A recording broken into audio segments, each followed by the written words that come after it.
Welcome to the Top Order podcast. On This Week in Cricket, the whole cricket world has turned itself upside down and given itself a good old-fashioned shakeout. And what has emerged is some of the most remarkable results that we've seen and we're likely to see in some time. And we'll break that down all around the world of cricket. World Cup victories, unlikely results in India, even more unlikely results in Pakistan, a comeback of Lazaruthian proportions, if I can use that term advisedly. All that and more on This Week in Cricket coming up after the swish. First time with the technology, Raj? Yeah, it's been a while. Good. But I think it was good. It was great. How'd you enjoy driving the start? Oh, fantastic. It's a brand new era of the Top Order podcast here in New Zealand, of course, splitting Northern and Southern Hemisphere in what is going to be a global media phenomenon going forward. But three of us here in Auckland on This Week in Cricket, and look, a very, very special This Week in Cricket for New Zealand fans. The cricketing world has just declared itself a topsy-turvy labyrinth of mystery and intrigue over the last week. New Zealand trumped both T20 World Cup for women and also an amazing test victory, a landmark test victory in India. Pakistan men's team pull out some kind of miraculous victory over all sorts of challenges and obstacles as well. We'll break all of that down on the show, but firstly, look, what an incredible 48 hours for cricket in this country. And as cricket fans, firstly, before we get started and into the detail, how does this all feel? Oh, mate, it's been remarkable. I think we'll get into the emotions, I guess, of the India-New Zealand test because that was just up and down. You know, I know New Zealand probably on paper were ahead for the majority of that game, but certainly there were times as a New Zealand fan when you started to feel like things were slipping away and the down would be lower than all of the highs. But, for New Zealand to pull off that, to win a test in India 36 years in the making, and then, 12 hours later for the women to go and do something that, I mean, you said, most unlikely out of all of those three, you could toss with a coin about which one of those things. I think I said to you off air, you could have given me 1,000,000-to-1 odds that these three things would have happened at the start of this week, and I would have said, "Oh, look, I don't think I don't know that any of them can happen because they just felt so unlikely." But for the three of them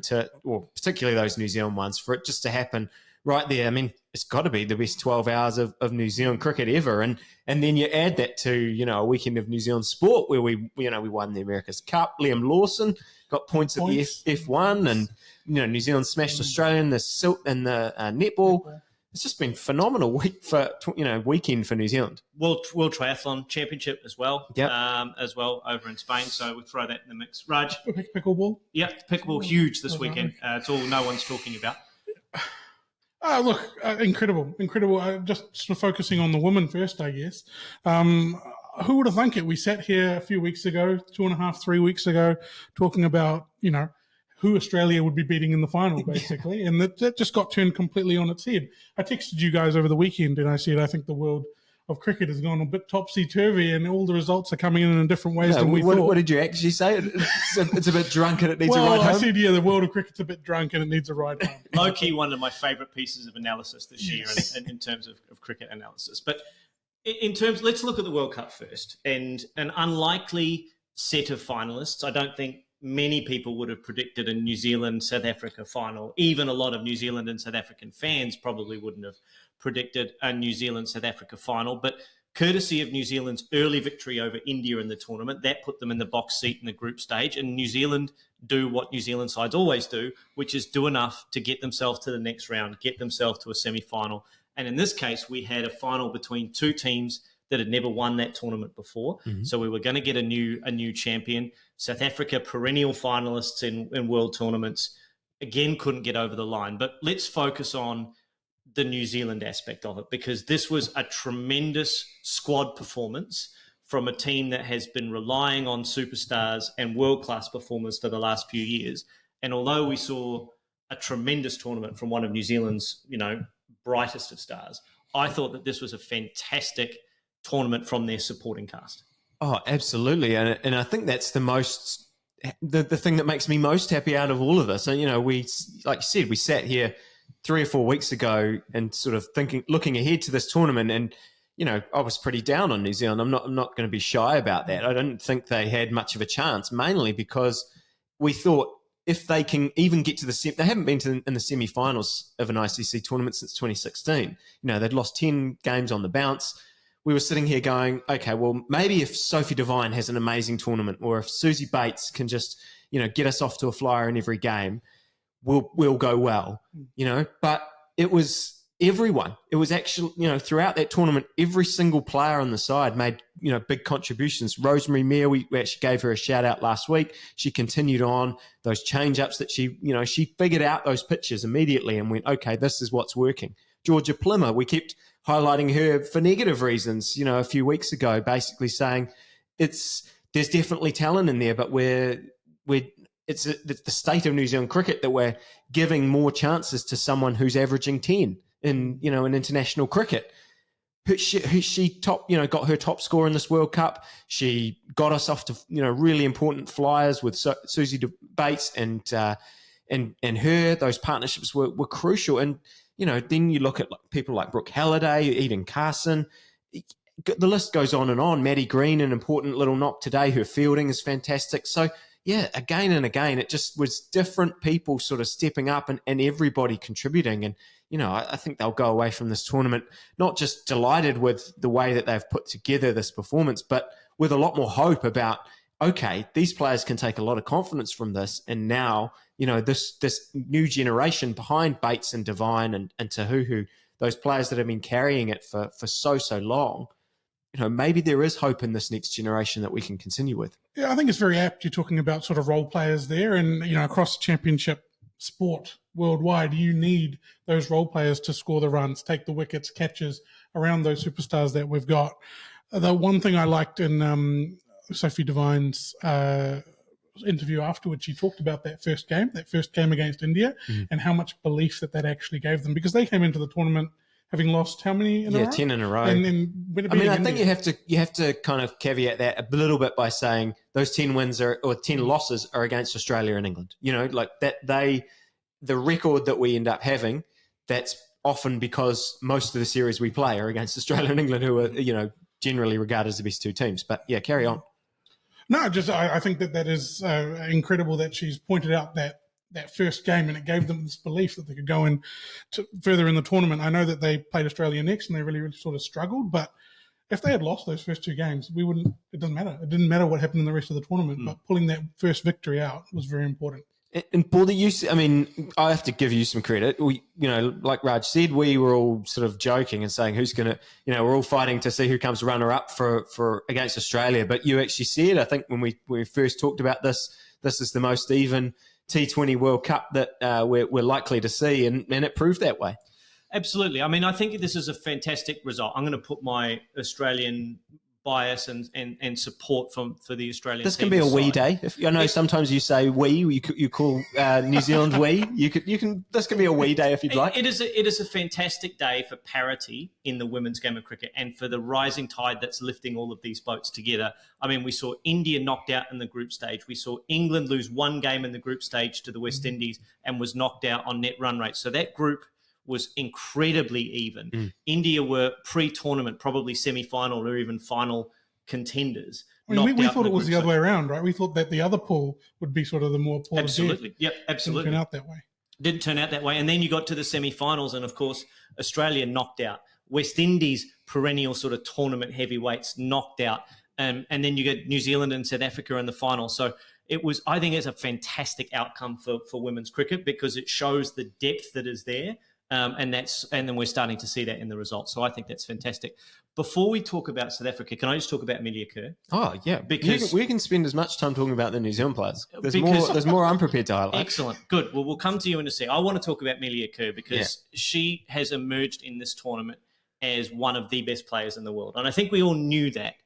But I don't think we've seen it yet on the world stage in a tournament like this, where she stood up and dominated her peers. 15 wickets at 7.3, leading wicket taker in the tournament. 135 valuable runs at an average of 27. I think there are only 5 or 6 players that got more than 150 runs in the tournament as it is. A couple of South Africans, and then I think you mentioned Plimmer and I think Bates got a 150, or Bates or Devine got 150. I haven't done the final stats, but yeah. But those runs, super duper valuable in terms of the context of this tournament.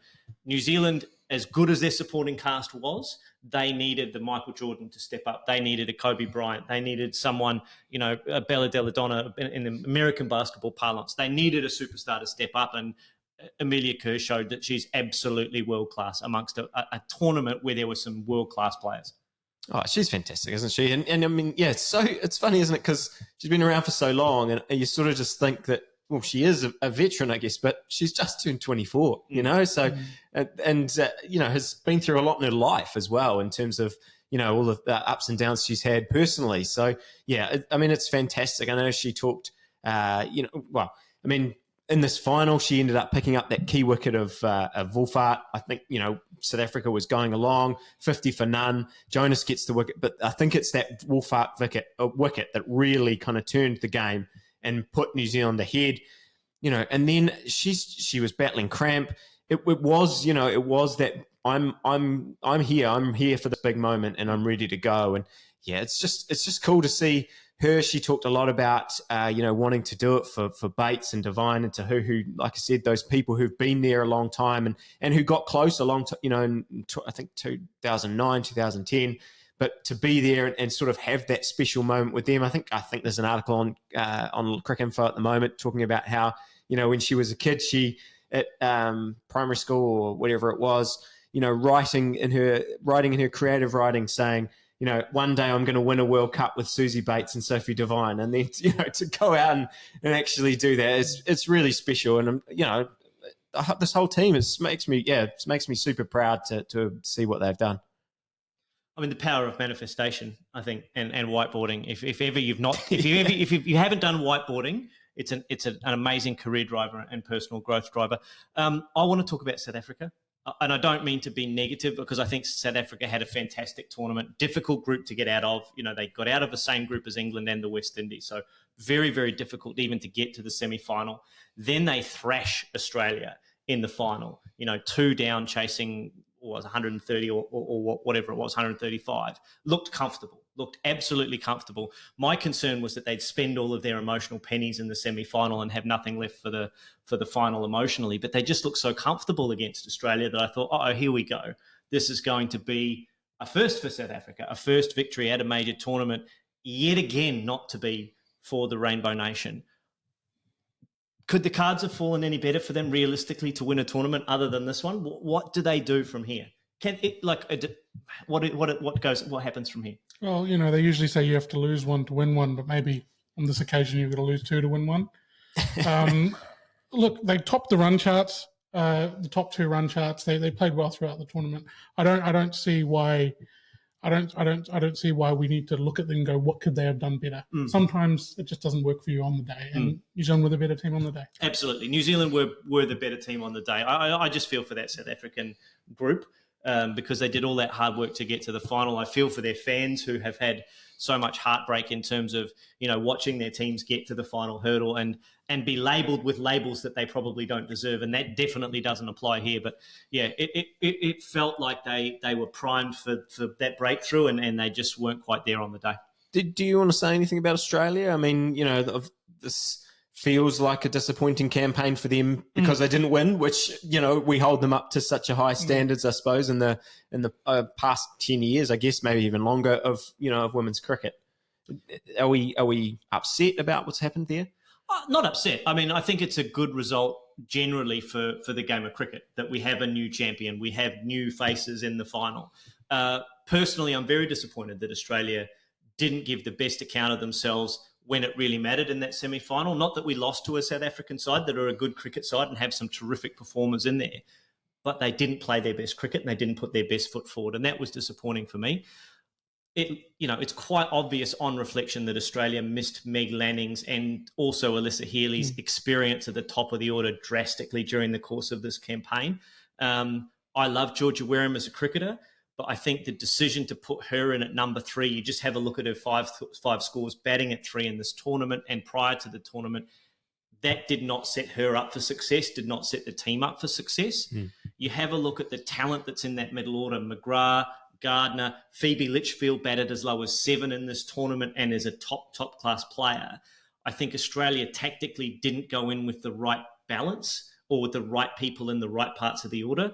and some of their star performers did not perform as well as they would have expected themselves to. And I think Talia McGrath is one of those with the bat. And I think that Darcy Brown is definitely one of those with the ball, that she'll reflect on that tournament and look back on it and go, look, I probably didn't get Australia into winning positions as often enough with the ball. So I think that would be the takeaways that Australia would go away from. And hopefully it sets them a drive for some of those young players to learn from that pain and that heartache and drive themselves forward. A lot of those Australian players haven't tasted that in a major tournament. Now they have, and I think it's up to them to go, you know what, actually, we have a legacy to live up to as Australian women's cricketers. We expect to get to a final and win. We did not perform as we would have expected ourselves to, and we can take that from there, because there's absolutely enough talent when you look at McGrath, Gardner, Litchfield, Molyneux. There's enough talent there going forward, and you throw Healy back into the mix as their leader. There's definitely enough talent there, but they've got to embrace the pain of this loss and then take that forward. I mean, totally from putting that in the New Zealand context. I mean, that's what I suppose I hope comes from this from a New Zealand perspective, that like I said, they see that hope in the and what they can achieve and that feeling, and that becomes infectious. And even like they won $260,000 each. That is actually, for the men's, a lot of the men's players that play IPL and things, it's not such a big deal. But, that is life-changing money for some of these people. It'd be life-changing money for me. So, I think hopefully that's just there's lots of young, I had my kids watching those games just like I had them watching the Indian Test for the Black Caps. And, you just hope that this inspires that little next generation that are coming through to go on and do the same. Anything else, Raj, from a Women's World Cup perspective? No, nothing from me. Even though this is a glass of water, I'm going to channel the great British commentator Sean Locke, or comedian Sean Locke, and say, it is only water, but it's so watery, I'd say cheers. And I'll take the brief moment that you're doing there to get another ricket and plug in and say, well done to Dean Brownlee, who's the batting coach of the White Ferns as well. And good ricket and man. So well done to Dino. Not surprising, that's not on the script for the show. But, he's absolutely snuck that one in on us. Okay, let's try and reintroduce a bit of professionalism into proceedings. We'll move on to India versus New Zealand. I'm not going to introduce the professionalism, so I'm going to rely on both of you guys. He's not here for one show, and it's all just gone off the rails. Look, we're fine. We're doing fine, lads. How significant is this victory? I mean, you mentioned 1969, 1988, the only two times that New Zealand has previously won a men's test in India. How significant is this for this men's side? Oh, it's amazing, isn't it? I mean, I think I read that there's only been 3 teams that have won a test in India this decade. Is that right? Or Australia or in the last 10 years or something? Australia and England. And it sort of feels like something that shouldn't be that monumentous. We have won one test in India, and winning the series, which we will get to, will still be incredibly hard.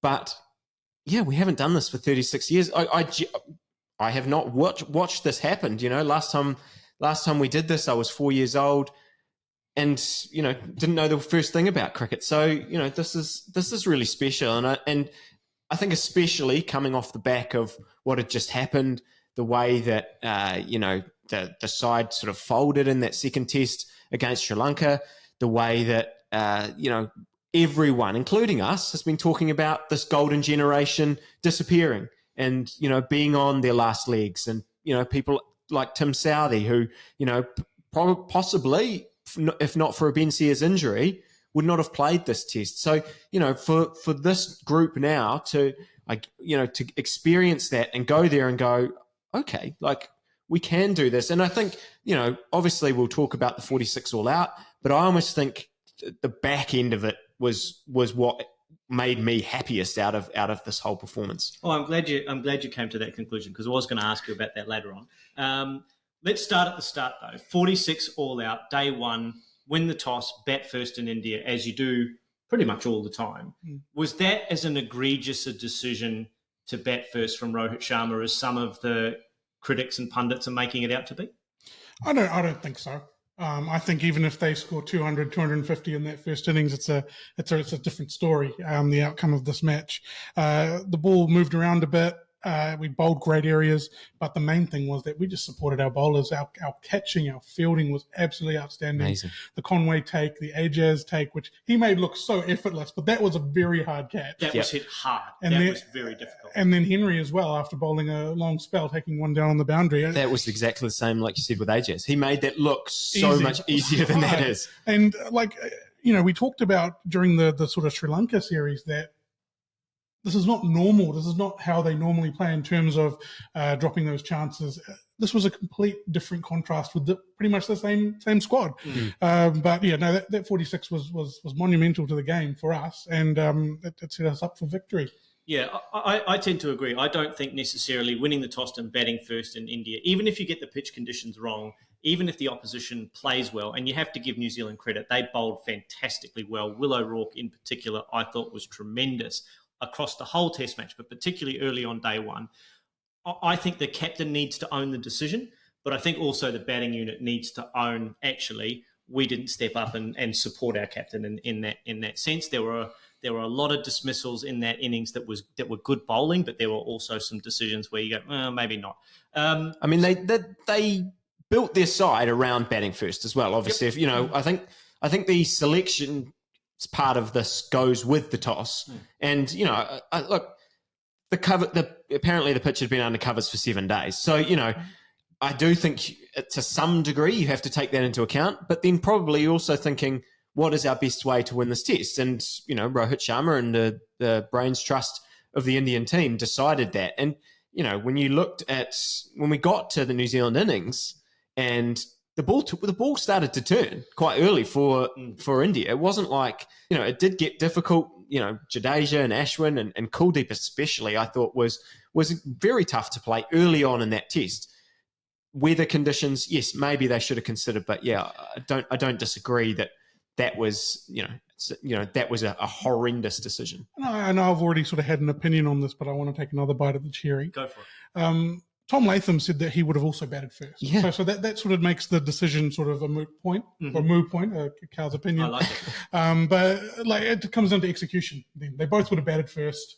One team has to bat first, one team has to bowl first. Whoever executes the best is going to have the lead. I want to give you a bit of credit on the selection side of things as well, because the three seamers, you've often said we just need to pick the best bowlers in whatever conditions. We need to just pick our best bowlers. And I think it was clear in, we'll get, Southee and Santner, I suppose their performances in Sri Lanka were probably about on par.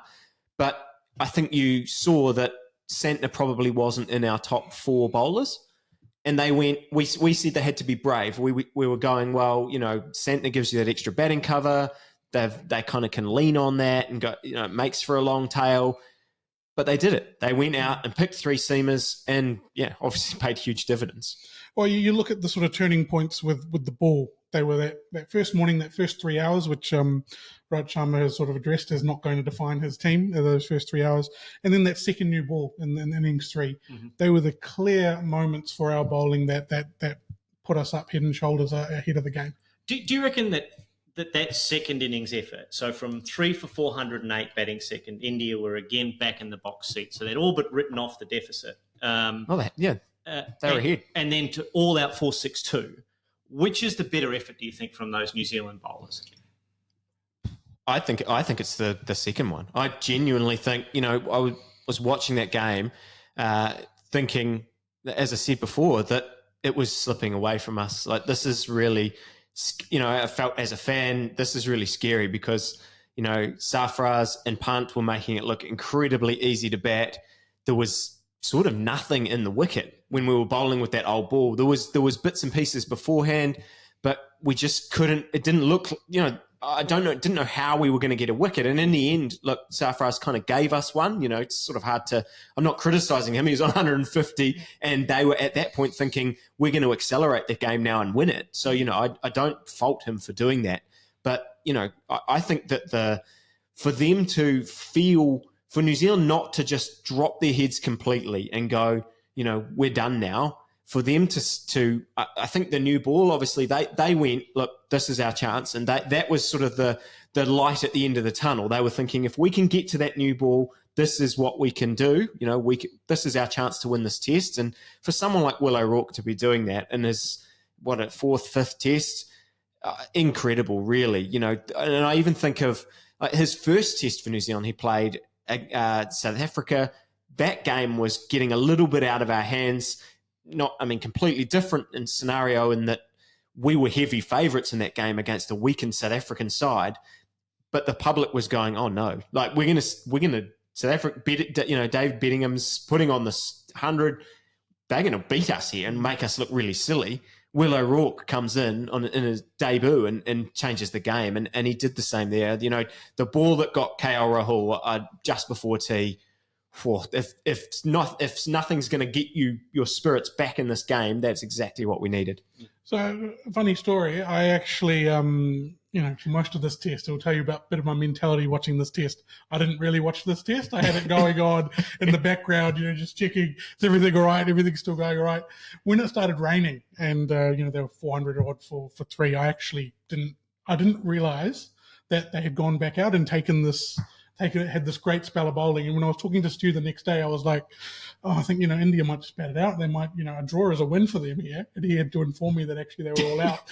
And we were chasing 107 to win, which was still a big task.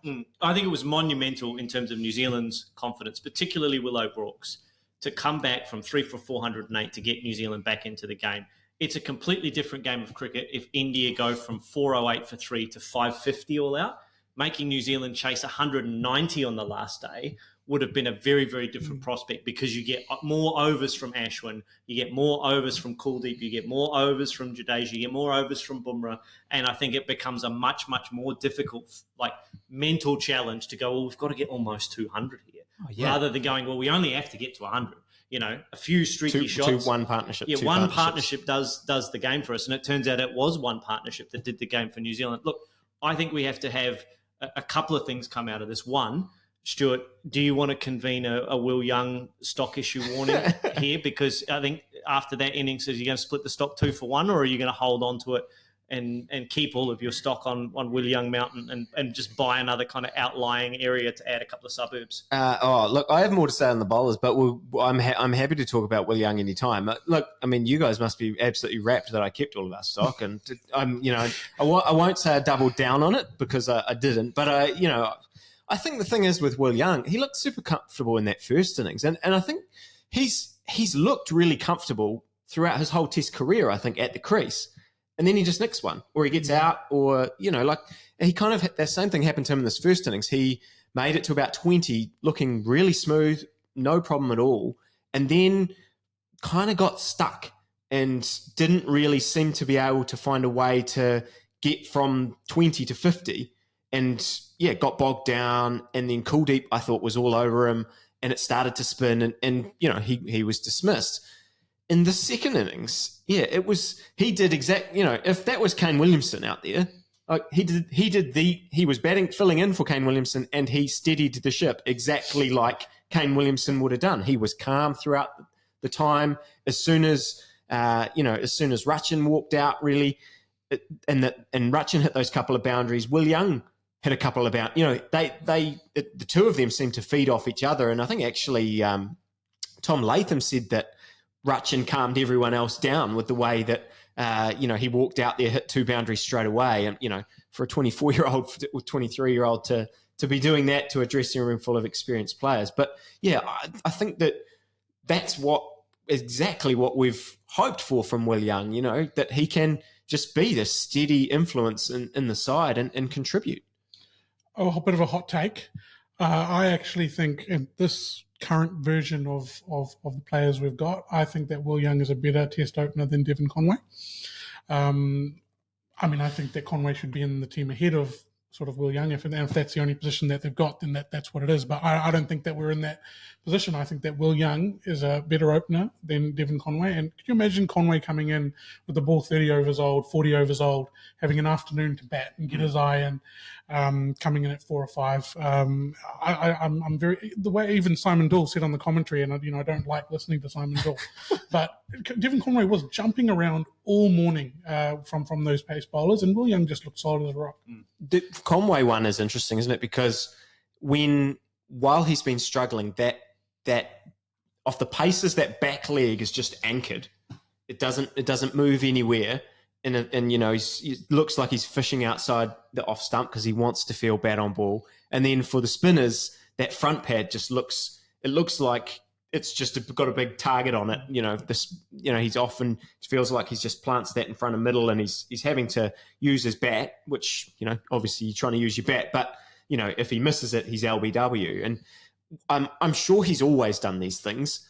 And when it's going successfully, like it did in that first innings, you're going, okay, this is great. Like, he hits the ball so cleanly. But all of those things got such a big focus when, and now when I'm watching him, even the way he batted in that innings, I feel nervous about those things, and I started just focusing on those things. But I think there were signs in Sri Lanka that he was starting to feel better. At least he was starting to hit the ball much more cleanly. And that 90 that he scored, I know there's a lot of different contributors throughout this test, but for him to get that, the way we started with him and Latham, to get past their score with none down, I think that was a big statement for us as a side. So, yeah, impressive knock. And he was probably the most obvious when it came to, aside from Rachin, Conway was the most obvious in showing us what the plan was against spin bowling. I'm very, very pleased that they have gone in with a rock solid plan against spin bowling, and it's not to let those spinners settle. It's to sweep, it's to come down the wicket and not let them settle on a line and just let them bowl at them all day. He was the most obvious, obviously followed by Rachin Ravindra. Can we talk about Rachin? Because another test match, another step forward in Rachin's career, another statement game from him. Raj, we've all been fans of Rachin on this podcast, but probably you first and foremost. You mentioned to me off air a couple of comments, and I'd like you to air them if you feel comfortable, around just how much is he exceeding fans' expectations in terms of his performances over the last 12 months. Yeah, so, myself and Stu have a differing opinion on how sort of Rachin was introduced to the New Zealand side. I think that sort of discussion is long gone now. He is in there now, and he is far exceeding my expectations around what he is going to do over the next 10 years, 12, 15 years of cricket at the top level. We talk about the next generation Big Four. I think he's rock solid in there. He is a very, very good player. The way that he's applying himself to the game, he protects his wicket, he values his wicket while still being positive and finding ways to score runs without letting himself get bogged down. He talked a little bit in the post-match awards ceremony, award for everyone there. But Rachin got most of them. He talked about what he did in the lead up to it before the Sri Lanka tour, about how he came to India, he tried different types of soils, he had all these net bowlers bowling at him. I didn't see anyone else do that. He actually really applied himself, and it really showed the way that he's batting. The plaudits he was getting from Indian commentators talking about him being the best foreign batsman they've seen in a long time on their shores, it's incredible. And he is still so young. He's got so much more to learn.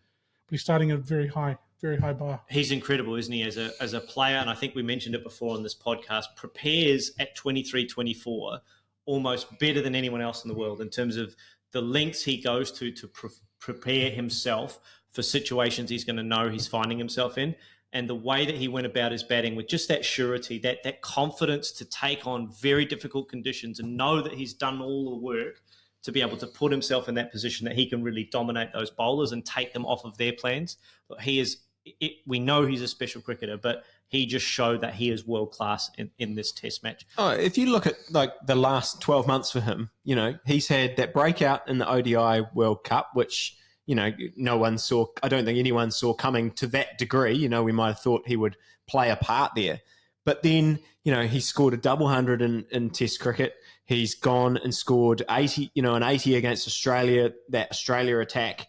He's shown that he's gone to Sri Lanka and scored a 90. He's now doing it in so many different ways that you see what a complete cricketer he is. And the temperament at his age is just phenomenal. And the thing is that people who have known him for much longer than us have seen it for his whole life, it seems. And, even when we talked to him, in 2020 or something, just after he'd made his debut, it seemed like, that was their week. That was the first thing we all got off that call and went, wow, he seems like so switched on for such a young guy.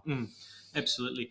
Is there anything else we want to talk about in terms of the New Zealand side before we get on to India? I think it was a great performance by New Zealand, and we should focus on the positives. One negative that I think would be interesting to hear your thoughts on is Tom Blundell, and not just his keeping, his batting contributions as well, but he has sort of missed a few really sort of key opportunities over the last two series. That catch that he dropped was a very sort of poor one, and when it's not going your way, those things tend to be highlighted. There are players waiting in the wings. We talked about with Conway struggling a little bit. There wasn't really many players pushing for selection. There are players pushing for selection with the gloves at New Zealand. What do you make of Tom Blundell and how hot is his seat currently? I mean, it wasn't good. Well, it hasn't been good, has it? This tour for him, and I think the biggest thing when I look at it is that keeping side, because he's a decent batter. He's you look at his test average. We look back to the summer against we saw him score 100 against England, a very good 100. We've seen him score runs. We saw him score 50 odd in Sri Lanka. He doesn't fill me with the confidence that he's going to do it every innings. I think there's still some plan. Sometimes I'm not quite sure what his plan, certainly against spin. I think these next two tests will be very telling about how he goes about that side of things. But his glove work has just become it's not that tidy anymore, and like you say, it's starting to cost us. Maybe it didn't cost us that much in this test, but it cost us in Sri Lanka at different times. And what needs to happen is some of those players in the wings, that the Hay, Fletcher, those kind of players need to actually have big seasons and put the pressure on, because if no one, there are players waiting, but if they're not banging down the door to get in that team, then I think he'll keep his spot. And we've sort of always had mixed views on the people should get kind of one more test than one, rather than one too few. But I think there is pressure on him for sure. Look, I think it's going to come down to weight of runs in this domestic 4-day competition. If Fletcher or Hay or both of them have a really, really good start to this season, we know that the one-day tournament's already underway in New Zealand. I think either of those guys, through weight of one-day runs or weight of 4-day runs, could really put some pressure on Tom Blundell this summer. I don't want to say that he's in the hot seat and he's only got a limited kind of rope in terms of how long his test career is going to go on for, but I think the pressure is on him now. And I think if there's one guy in that New Zealand spot whose position is under threat, other than maybe Tim Southee's, I think Tom Blundell at the moment, now that Conway's made runs in the first innings, I think he is a little bit in the hot seat. Before you do go to India, can I just quickly shout out those bowlers for New Zealand? Because I shouted out a coach before. I credit to Jacob Oram for it sounds like a lot of time he spent with Tim Southee over the past little while, because Southee was bowling 135 again, and that was the huge difference. And I thought he did a great job in this test. I thought he did exactly what was asked from him. And we haven't even talked about the partnership that he put together with Rachin, which actually, Indian fans, or maybe we can talk about that partnership from an Indian point of view when we talk about India, because I have some questions about what they did during that period. But, for Southee to do his jobs, such an important job with those new balls, and then for Matt Henry to, go on and he took 5 for, he got his 100th wicket in this game, which, he's been there for so long, but he turns out to be, equal with Neil Wagner for the second fastest in terms of games to 100 test wickets for New Zealand. And he's someone who's had to sit behind, Wagner, Southee, Bolt, and then Jameson came along and actually kind of stole his spot almost, because Jameson had such an impact. So but all that time he's proved such a reliable bowler. And I mean, in a way, it makes it even more ridiculous that he wasn't picked in those Sri Lanka Sri Lanka games. And yeah, I mean, full credit to him for the way he's just stuck at it, and now is kind of the number one on our list. And yeah, we've already talked plenty about O'Rourke, but the sky is the limit for that guy. Any more New Zealand praise before we move on to India, Raj? No, but I think while we're doing the India praise, we might talk some more New Zealand. So. Okay, good. I think we should. This is obviously not gone according to plan for India. I think a lot of the post-match talk and the post-match analysis has been quite scathing. But how much of this do we think is India didn't play well? And some Indian players played very well, and we've got to talk about them, versus, look, New Zealand just had a fantastic test match. They got everything right. Other than the Blundell drop and a couple of little moments here and there, New Zealand just about got everything right in this test match. So how much credit do we need to give New Zealand versus how much do we need to be critical of India, do you think, going into this little piece of analysis on this Indian team? Personally, I don't think I would take anything out of that test match if I was the sort of Indian team management, selectors, players. It's one of those games where they played about as bad as you can on the first morning. And when I say as bad as you can, the bowling was good. It's not like they made horrendous errors. But they almost rested that game completely back. You know, there's not many teams in the world that will be bowled out for 46 and have a lead going into the fourth innings. You know, there's just not many. I wouldn't take too much out of it. Rohit Sharma did say, you know, he's not going to judge his team on sort of 3 hours that went wrong. They're not going to change much. I think it's interesting when we start to talk about Rohit Sharma's captaincy, though, and certain things that were done, bowling changes, field sets, plans to certain players. That's where it gets a little bit, we can sort of dive into that. But I don't think that for the average Indian player, I don't think that there's much to be worried about or be, you know, sad about. Let's unpack the captaincy a little bit, because it starts at the toss, and we talked about there being both sides would have batted first.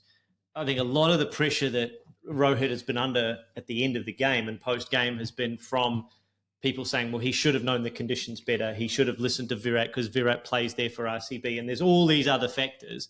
But I mean, the reality is that, as you said, Stuart, their side was constructed to bowl last because they had three spinners. Winning the toss traditionally in India, you bat first 99 times out of 100 anyway. So I know that this could have been the one time out of 100, but I struggle to be critical of his decision-making at the toss if that's the way your game plan is constructed.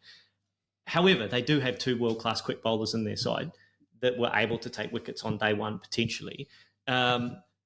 But the plans to the New Zealand batters when the New Zealand batters got underway, I think particularly once the batters kind of figured out that they could be aggressive and that they could sweep and they could use their feet, we didn't really see as much ingenuity with Rohit's captaincy as potentially we saw with like a Ben Stokes in Pakistan, where he was, or Ollie Pope even in Pakistan, where he was putting ring fields everywhere, doing funky things, trying different bits and pieces. What did you make of the captaincy in the field?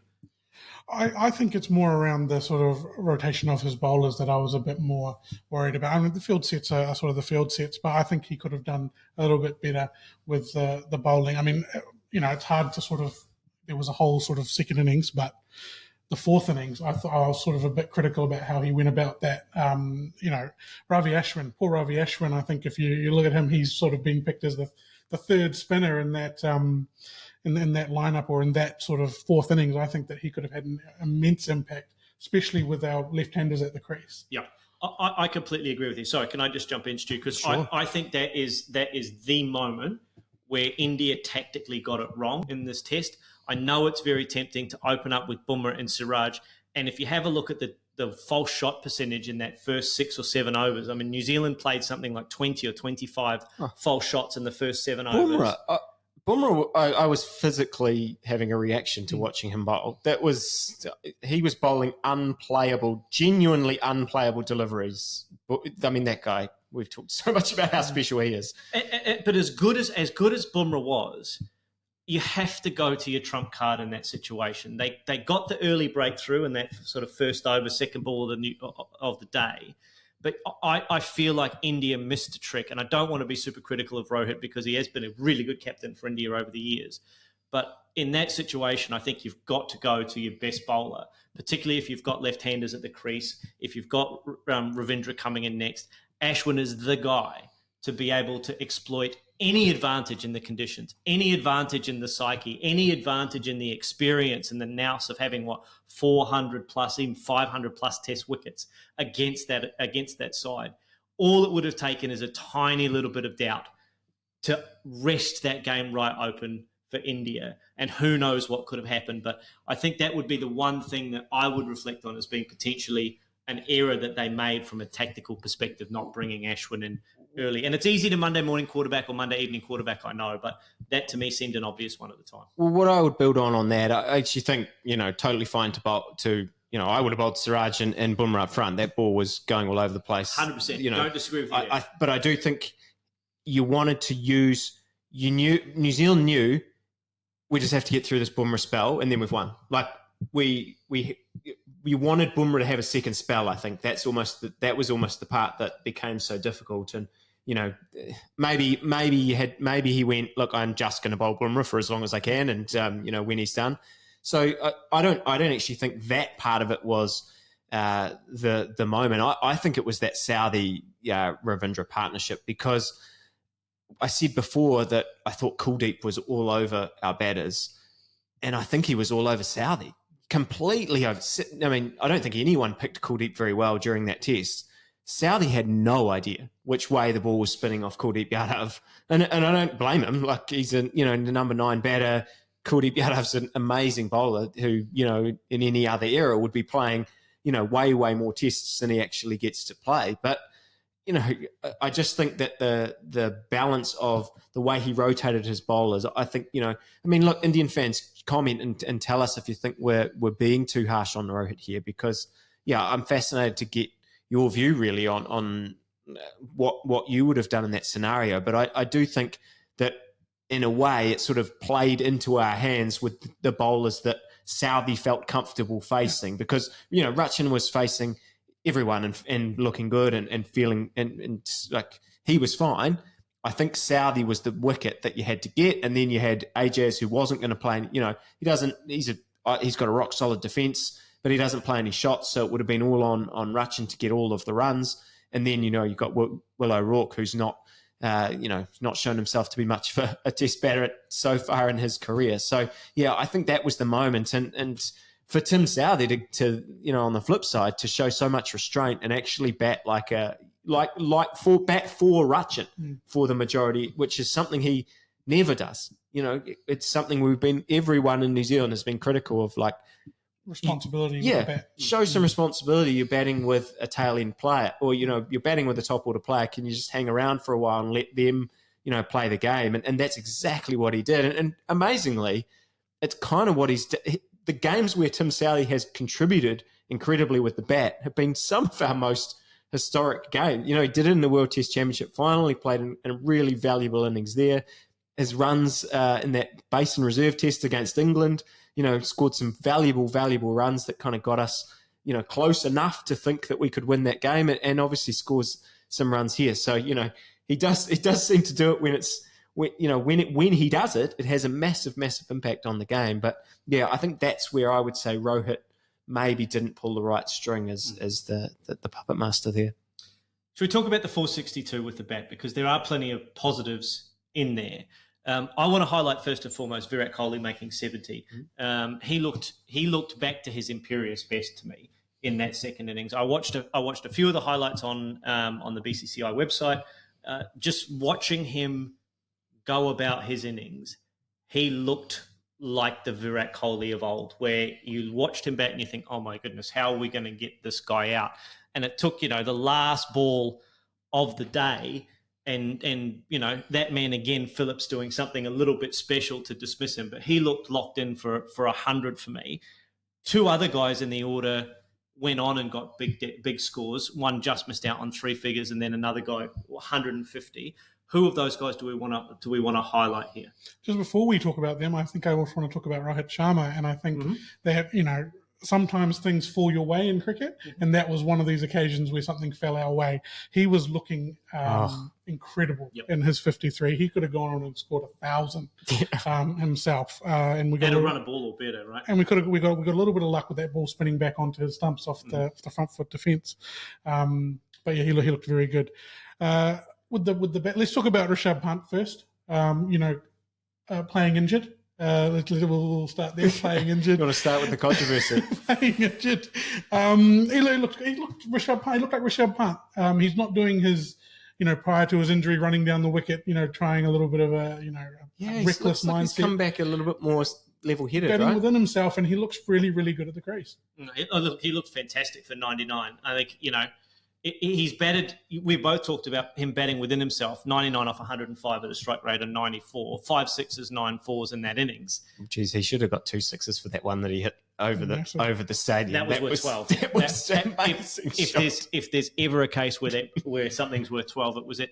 I want to talk about Sarfaraz Khan, and I know I made a faux pas 3 or 4 weeks ago by not remembering who the hell he was, but I remember him now. I know him now. I don't know what was going on there because we talked about him heaps during that England series. I've already acknowledged it. Don't make me feel worse. This guy, 150 now, first Test 100. This is his 4th Test match for India. He is in such good form at the moment and looks such a good player. I think when Shubman Gill is fit, we might have seen the last of KL Rahul in an Indian shirt. There's been stuff going around on Reddit about KL Rahul having the second worst average of any top 7 batter for India that's ever played more than 50 Test matches, ahead of only Kapil Dev. I know that's a very, very harsh statistic to throw in somebody's face, but the reality is that this guy Sarfaraz now is so good. Shubman Gill is so good. Jaswal's locked in at the top of the order. When all of those guys are fit and available, I think they have to make room for Sarfaraz. You can't be good in this Indian team anymore, can you? You have to be awesome. That, the lowest sort of average out of the top 7, that's one of those bikini statistics. Yep. They show you a lot, but not everything. 100%. Asking a friend from India, why has it taken so long to get Sarfaraz Khan into the side? And it just came back, KL Rahul. There's just the two words there. KL Rahul has kept him out of the side for this long. You say that he's in great form. I say he's just an incredible talent. He's averaging 70 over however many innings, 50 innings or something at that first class level. Yep. I think he's going to be around for a while. He's got this economy of movement that is just incredible, and he just sees the ball so well. Even the one where he ended up doing the ramp over the keeper. That was a bit of a mistake there, but it still came out of the middle of the bat and went for 4 from him there. Yeah, He's it's so interesting. Yeah, I mean, from a New Zealand point of view, I was super frustrated that they kept bowling short to him. I'd love an Indian opinion on, it feels to me the way the limited innings I have seen him, which is only his Test innings. So, I saw him against England and I've seen him now. I feel like front foot is a weakness. I don't, maybe I'm wrong there, but, he scored, I think I saw at some point when he had his 100, he'd scored two runs down the ground. There was 0 in the offside down the ground and 2 runs in the through mid on, and you're sort of like, we started bowling short to him, sort of that, he's giving us a chance because it's going through gully and it's going over, over wide, over the point, and you sort of feel like he's ramping them over the keeper. You think you're in with a chance. But those aren't mistakes. No, they're not. And he's so good at playing those shots. He was placing them through third slip and gully. They weren't mistakes. He placed one over backward point for 6. Yeah. It was incredible.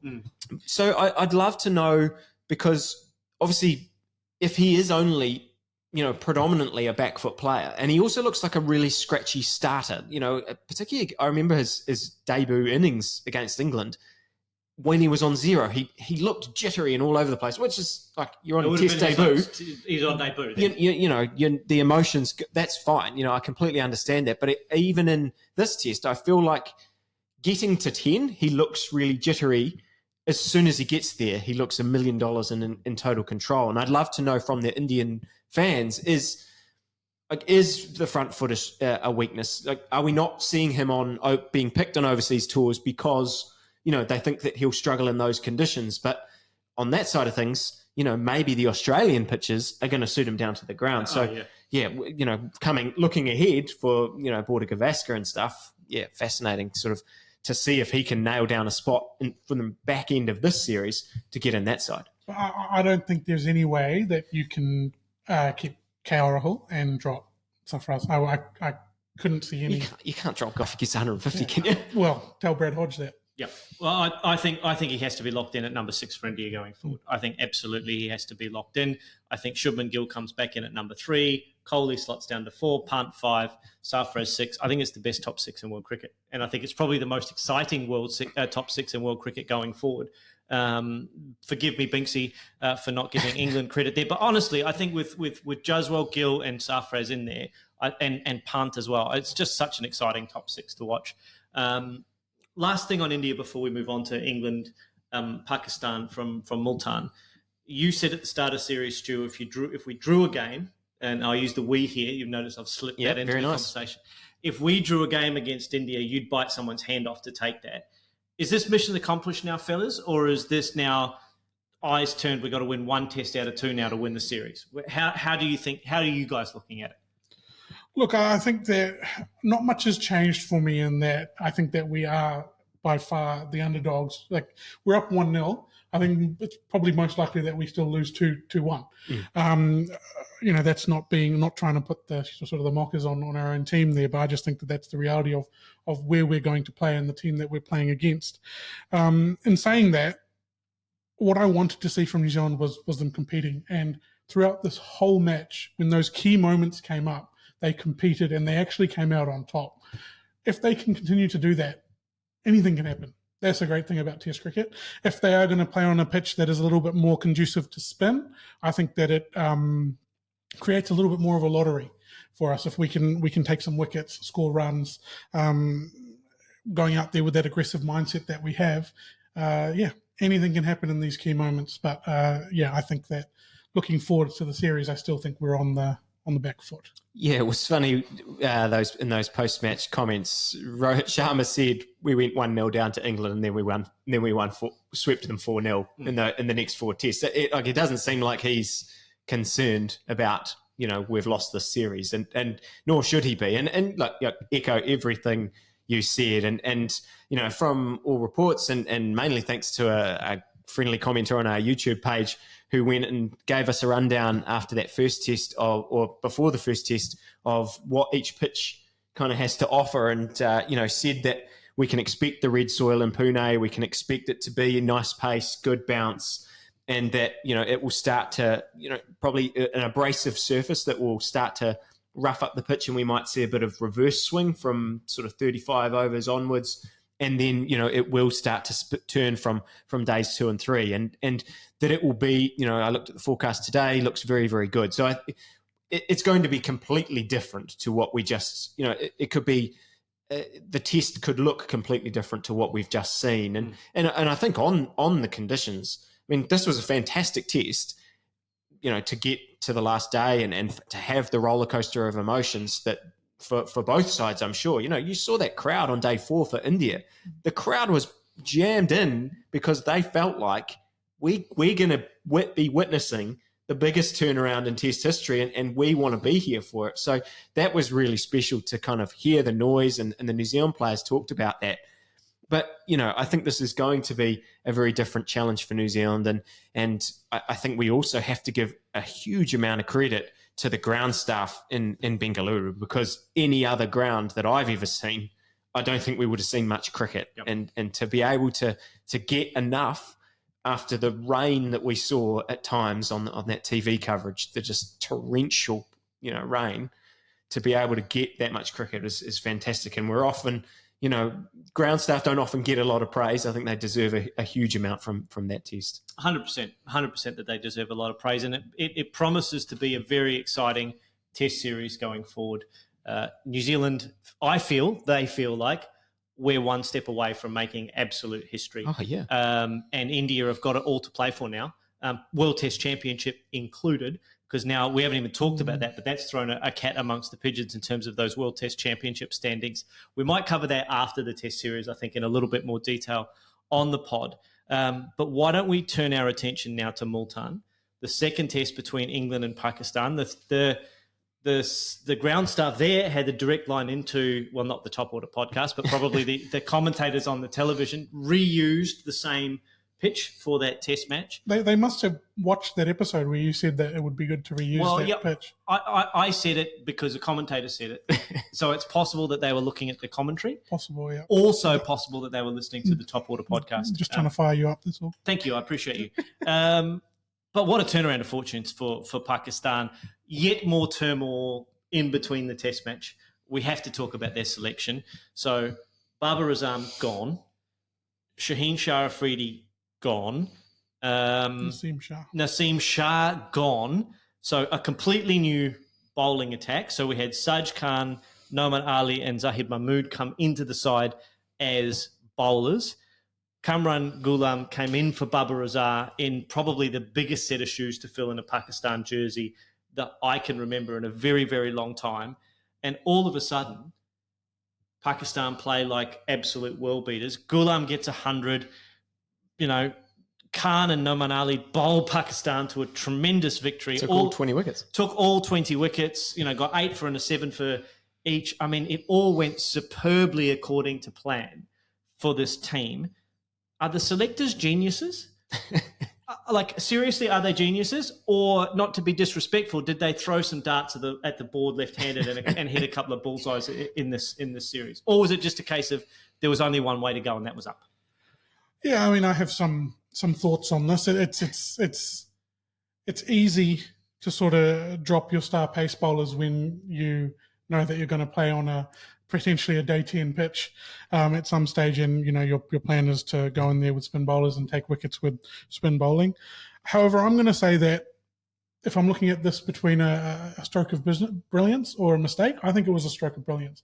I think the way that they've done it has been quite brave in terms of not many boards around the world would have dropped their star players like that. And when I say dropped, you can almost say coach's decision rested.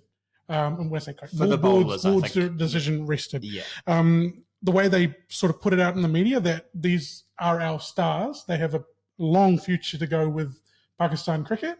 We just need them to go away, get some fitness, get some form, and they'll be straight back into the team. So I think the way they've done that was quite good. And yeah, I'm going to err on the side of it was a masterstroke. Brilliance. Yeah, look, I mean, I would say echo what Raj sort of talked about with the bowlers there.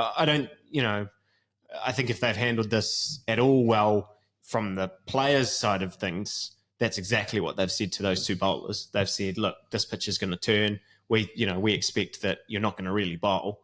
And so we're just going to pick our spinners and you go home and have the rest of this series off or whatever. I mean, I actually don't even know. Like, are they in the squad for the third test? I don't think they are. No, so it's the same as the second and third squads are the same. But anyway, they've said, look, we want to try and win a different way. Basically, we're going to try and make sure that in a way that you probably won't be needed. So I think you asked us offline.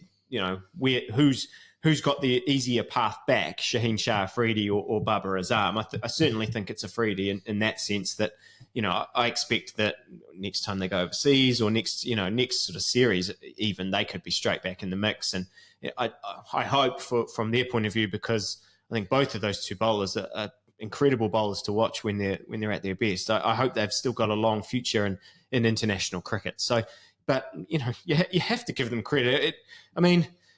Look, Babar hadn't performed. He actually hadn't. Like, I know that he's got a name that we all expect to perform and produce amazing things. We've all seen him do some wonderful things and look fantastic with the bat. But he'd had an extended run, and they decided, look, it's not getting better. And I think at some point you do have to make that call. And but I don't know that they expected that they'd bring in Ghulam and then he'd straight away get 100 and look the part. What about the romance of it? 10 years battling away on the first class scene, averaging 50, 1700s, and then to come out and do that on debut. Oh, tremendously brave decision from the selectors to pick this guy instead of Babar Azam. It would have been easy, as most selectors do, to throw the bowlers out, keep the batters even if they're not performing. They actually went, you know what? Actually, our number 4, our superstar, is not performing. We're going to send a message. We've picked a guy that's got the weight of first-class runs behind him, and absolutely vindicated decision. Ghulam, fantastic to see him get 100 on debut. I was quite emotional when I was thinking about that. So in terms of the selection, everything came up Millhouse for those Pakistan selectors in this test match, because, you know, the bowlers even contributed in the tail order. If you have a look, Rizwan 40, Aga 31, Jamal 37, Nauman Ali 32. Like, they all contributed with bat and ball. A fantastic test match for Pakistan. Can we talk about those two spinners? We can. I want to ask you this. We knew it was going to turn, right? We knew that test wicket was going to spin. Well, we assumed it was. Well, we assumed it was. When I saw the fan on it, I thought, okay, there's probably a bit of an indicator there that it might take some turn. Who was better prepared for that scenario, Pakistan or England? I don't know. I mean, England's been in the subcontinent quite a lot recently. I mean, I don't know. Now, after that loss, there's a lot of the coverage, and I see people asking McCullum, you know, is spin your weakness, the weakness of, you know, the kryptonite of Bazball and all that kind of stuff. I mean, I thought they played great in India, you know, in that Indian series. I thought yes, they lost that series quite convincingly in the end, but I thought they really took it to India in a way that, you know, we've just sort of talked about from a New Zealand point of view, that we want, that's what we want. We want to be able to put India under pressure and make them work hard. And I think they did that in that series. And that's why I think India winning that series felt really valuable to Indian fans, got really invested because England made them work really hard. And, you know, so from that point of view, I would say it's not the imbalance that you would think, because actually, like, if you look back to all the series that Pakistan's have played at home recently, quite often they've just been roads that do nothing. They're not really conducive to taking wickets at all. So, you know, I don't know that it was an imbalance, or in particular, you know, a hometown decision to kind of doctor the pitch for I'm not suggesting Pakistan. I'm not suggesting that at all. All I'm suggesting is, like, on the surface of it, Pakistan spinners took 20 wickets, bowled them to victory. I actually think that the England spinners bowled really well in this test match, but they're not going to get any credit for it, because all the credit should go to the Pakistan spinners, and it will. Yep. But I think it's overlooking the fact that Jack Leach got 8 wickets in this test match. Shoaib Bashir only got 1 in the first innings, but got a bunch in the second innings. I think he got 4, opened the bowling. I actually think England were as prepared as Pakistan to go into that match with a spin plan.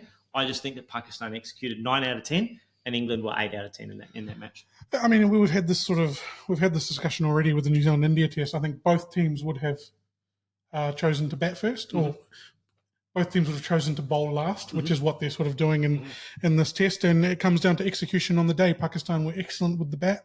There wasn't much in it for the fast bowlers for England. And over the next few days, it sort of turned literally and figuratively.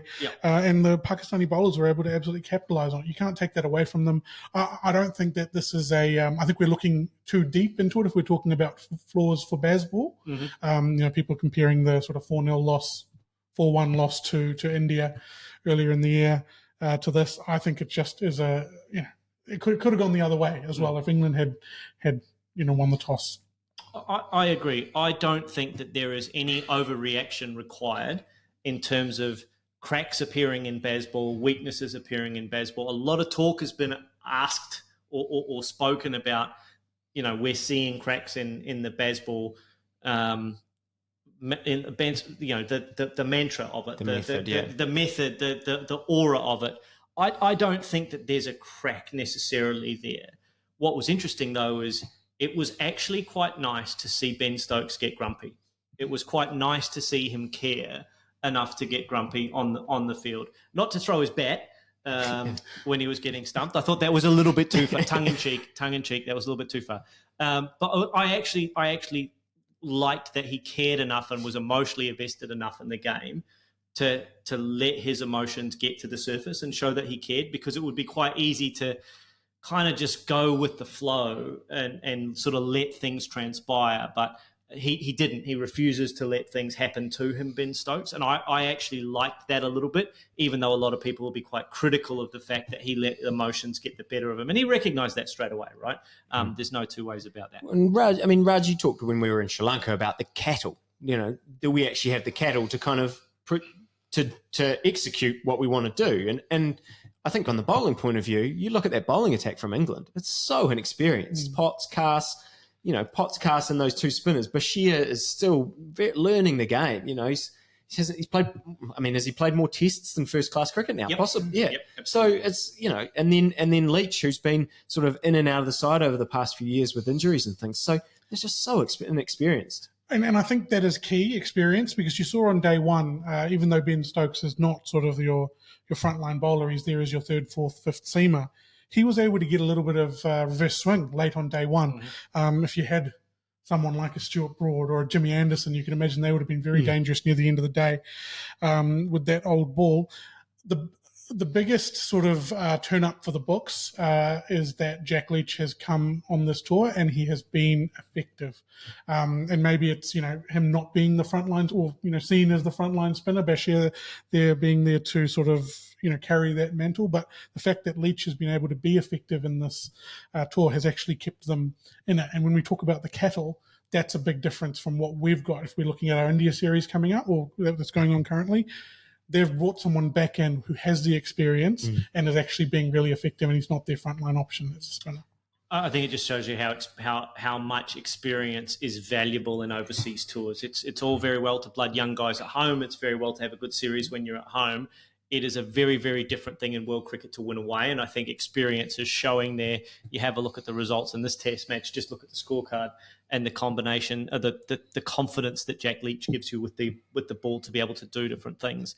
Maybe this can lead to the spinners, because Sajid Khan and Nauman Ali, obviously they're not, they don't have a huge amount of experience at Test level, but they have a lot of first class experience behind them in bowling in Pakistan and all of that things, and they, the way that they went about things was absolutely perfect. In how that, I thought actually Sajid, it took him a little while to sort of get himself into that game.